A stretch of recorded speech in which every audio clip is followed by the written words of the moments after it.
قبل ما نبدأ صلى على النبي. وقصتنا النهاردة عن شاب وسيم بيدخل مدرسة جديدة وبيتخفى كطالب علشان ينقذ مهنته كمحقق، وبيحاول يكشف الكنز اللي مخبيينه في المدرسة، بس بيقابل معلمة بيفكرها بحبيبها زمان. فيا ترى هيعمل ايه معاها ويلاقي الكنز وينقذ وظيفته ولا لا؟ ده اللي انا اعرفه. بس لأول مرة تشوفني اشترك في القناة يا زميلي، وما تنساش اللايك والسبسكرايب والشير. ويلا نبدأ.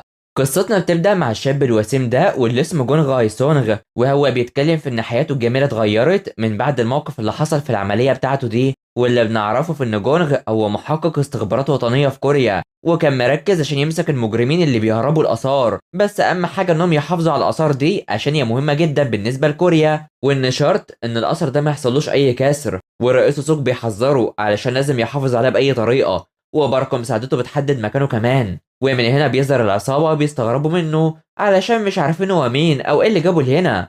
ولما بيقرروا يهاجموه بيروح يضربهم على طول بكل سهولة، وبيفضل يضرب فيهم. وبنعرف إن صاحبه جي يونغ هون بيحافظ على الأثر ده برضه، وبيقرر يمشي قبل جونغ لغاية ما يخلص عليهم براحته. وبالفعل بيفضل جونغ يضرب فيهم، بس صاحب الأثر ده بياخده وبيروح يجري عشان يهرب بيه وبالمال اللي معاه كمان. وبالفعل بياخده وبيروح يركب في العربية وبيحاول الهروب، بس جونغ بيقرر في انه يروح يجري وراه وناوي يعمل حاجات خطيرة ومش ناوي يستنى الدعم ومش بيسمع كلام سوكو وباركو خالص. فبيكون ماشي ورا العربية دي بالدراجة بتاعته ومش بيرضى يسيبهم خالص علشان لازم يمسك المجرمين ويرجع الأثر بأي طريقة. وحقيقي جونغ بيكون مجنون وبيروح يمسك في العربية وبيتعلق فيها ومش بيعرفوا يتخلصوا منه نهائي، لغاية ما بيقرر يكسر سقف العربية ده بالخوذة وبيخلي كل مصدوم علشان ما كانوش يتوقعوا انه مجنون قوي كده. وبيدخل بيمسك المجرم وبيحاول ياخد منه الاثر اللي بيقع اساسا، وبيفضلوا يتحاربوا سوا وبيكتفوا باي طريقه. بس الباب بيتفتح هو مع الاثر وبيكون هيقع خلاص، بس بيطلع تاني وبيلحق نفسه على طول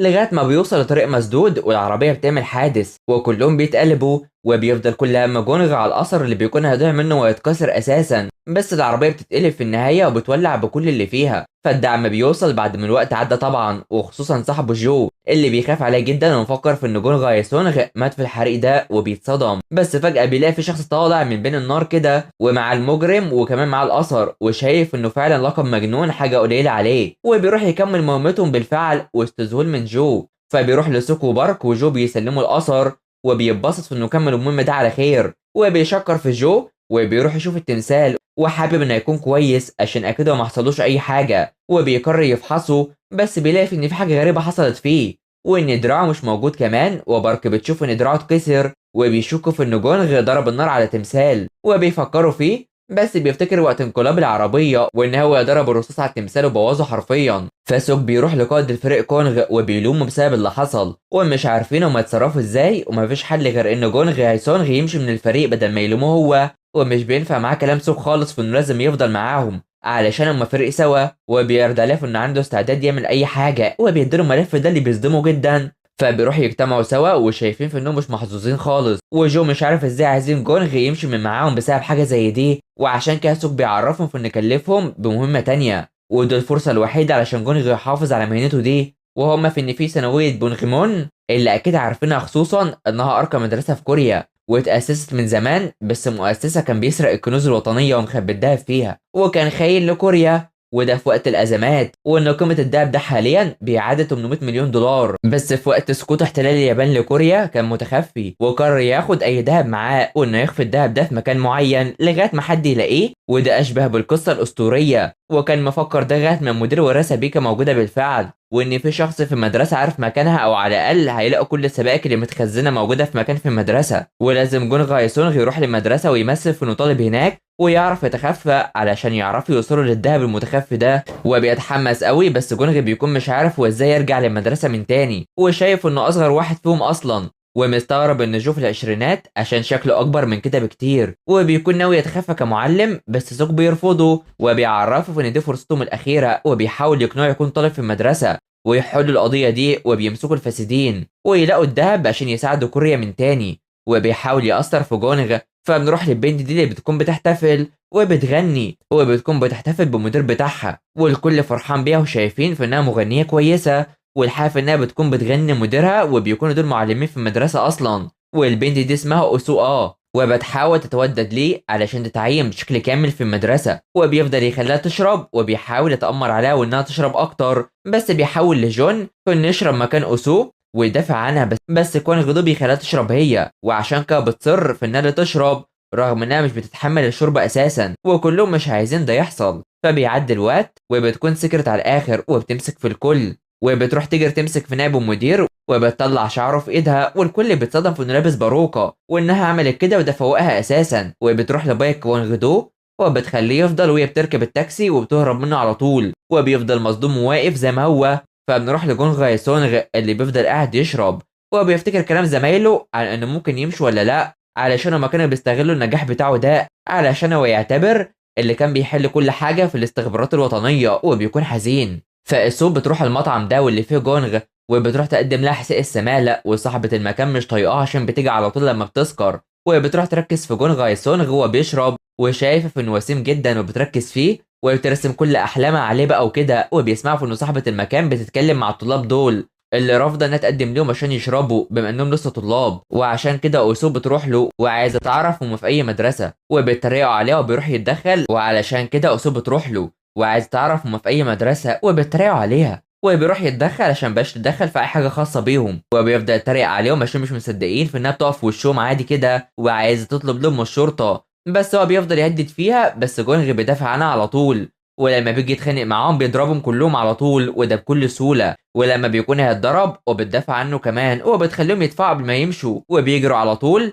وبتروح تشكر جونغ على اللي عمله وبترفض تاخد منه اي مال كمان بسبب اللي عمله، بس هو بيصر على انه يدفع المال وتبقى تقدم ليه مرة تانية وبتتبسط. وبيروح يودع صاحبة المطعم وبيمشي على طول، وبتفضل مركزة فيه وقت طويل وبتتكلم مع صاحبة المطعم إيميت شونغ اللي بتكون أمها أساسا. فجونغ بيكون ماشي وهو حزين ومش قادر ياخد قرار باللي يعمله، وده علشان هو ما بين انه يوافق يكون طالب وينفذ المهمة او انه يخسر عمله اللي عاش عليه وبيحبه على طول. وبيروح بيحاول يتكيف عشان هو وحيد دايما وعمل هو اللي كان بيشغله على طول، وبيفتكر وقت ما كان في المدرسة وبيتعرض للتنمر سواء عن طريق الضرب او عن طريق انه يتيم بقى وكده، وما كانش بيعرف يدافع عن نفسه وان محدش كان بيقف جنبه على طول وكان وحيد من زمان. وفي الاخر بيروح يرن على سوك وبيعرفه في انه ينفذ المهمة دي بالفعل. فبيعدي الوقت وجو بيعرفهم بهوية المدرسة وانها مدرسة للطلاب الشاطرين وان الخارجين بتوعها اشخاص مشهورين على طول، وبيتم التبرع لها بالمال دايما. ومديرتها اللي اسمها سيو ميونغ جو على طول ليها سمعة كويسة وهي اللي متحكمة في كل حاجة، بل ان حتى في مجلس طلاب فيها وده بيحترموا الأقدمية على طول، ورئاستهم هي ليه ينيه، وان محدش بيعرف يتكلم مع اتحاد الطلاب دول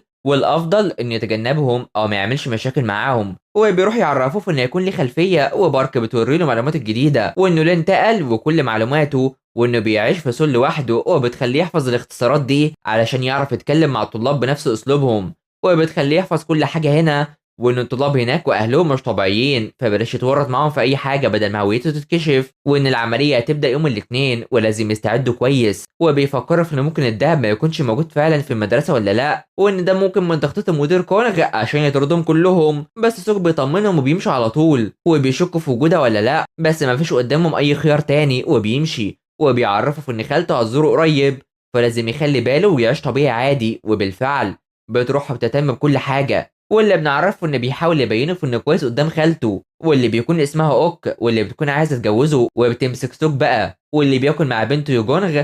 وبيعرفهم في ان جونغ هيروح لمدرسته عشان يعمل مهمه، ومراته شايفه في انه بيعرضه للخطر من تاني، بس جونغ بيهديها على طول وبيحتفلوا كلهم سوا.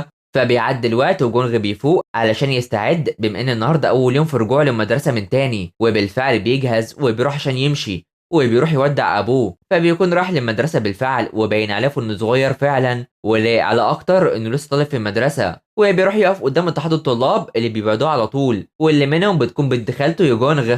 فهنا بايك وانغ دو بيكون عاوز توصل وهي متابعاه وخايفه منه اصلا، وده على وصول جونغ اللي بيعرفه في ان مشت في اتجاه تاني، وبيفضل ينادي عليها وبتفرح جدا وبتروح ترحب بيه وبتعرفه في انها يبقى في صفها وهي بتدرس التاريخ الكوري، وبتتفق معاه في انها تساعده وبتشك في انها شافته قبل كده، وبتعرف انها شافته في المطعم وبتروح عشان تعاقبه وبتجري بيه من قدام بايك وانغ دو. فبتروح تفكر في انه عرف يتجاوز شرب الكحول ولازم يخلي باله بعد كده، وبيعرفها في انها اتخانقت معاه مع الطلاب وبيدينها زيه وعاوزه تنسى اللي حصل ده، وبيمشي على طول وبيخليها مصدومه زي ما هي. فيوم بتروح لرئيسة الاتحاد واللي اسمها لينيه وعاوزة تاخدها في الرحلة اللي تطلعها، بس بتقرر انها تاخد يونغ معاها وبتكون مترددة وشايف ان الرحلة دي تتكلف 10000 دولار وبتكون مصدومة، في حين ان تايسونغ بيروح يطلب من دونغ من حاجات وبيجبروا عليها وبيخوفوا كمان. بس فجأة أو بتيجي وبتروح عشان تقدم جونغ هايسونغ اللي أول ما الكل بيشوفه بيلاقوا إنه وسيم جدا وبيعجبوا بيه وبيعرف نفسه وبيفرحوا وجونغ مصدومة منه لسه، فبيروح يقعد جنب دونغ من وبيروح يتعرف عليه وبيقرروا يبقوا صحاب.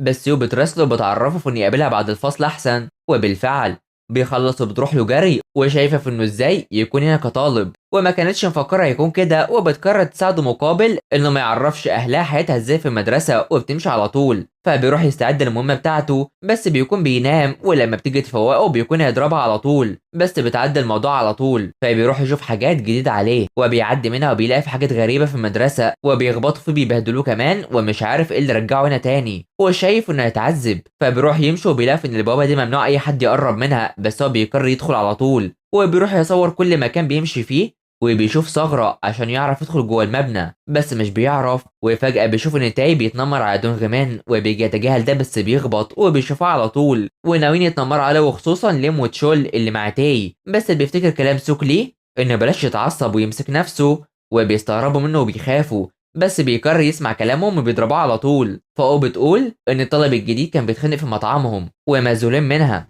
علشان هي بتفكر فيه ومش ناوية تسيبه كده عادي. فبتكون في الفصل وبتخلص وهي مركزة فيه، بس بيروح يتكلم مع دونغ عن المبنى القديم اللي من زمان وبيعرف اللي عايزه وبيمشي على طول. فبنروح لسيو مديرة المدرسة وهي بتودع الراجل ده وبتطمنهم على ابنهم اللي في المدرسة، وبتروح تتكلم وشايفين في انها كويسة جدا ومساعدها بارك حل كل حاجة فعلا. فجونغ بيتكلم مع سوك وشايف ان المبنى ده في حاجات غريبة علشان الكهرباء لسه شغالة فيه، وبيقرر يروح بالليل ويدخل علشان يتأكد من كل حاجة بنفسه، وبيزرع كاميرا مراقبة عشان ما يبانش عند الحارس، وبيقرر يفك القفل ويدخل. فبيروح يتابع كل حاجة في المكان بس فجأة في شخص بيجي وبيوقفه وبيهدده بالسلاح كمان وبيتصدم جدا، والجزء بيخلص على هنا. فما تنسوش اللايك واللي اشترك في القناة تفعيل الجرس حلوين علشان يوصلكوا الجزء الجاي. تابعونا، سلام.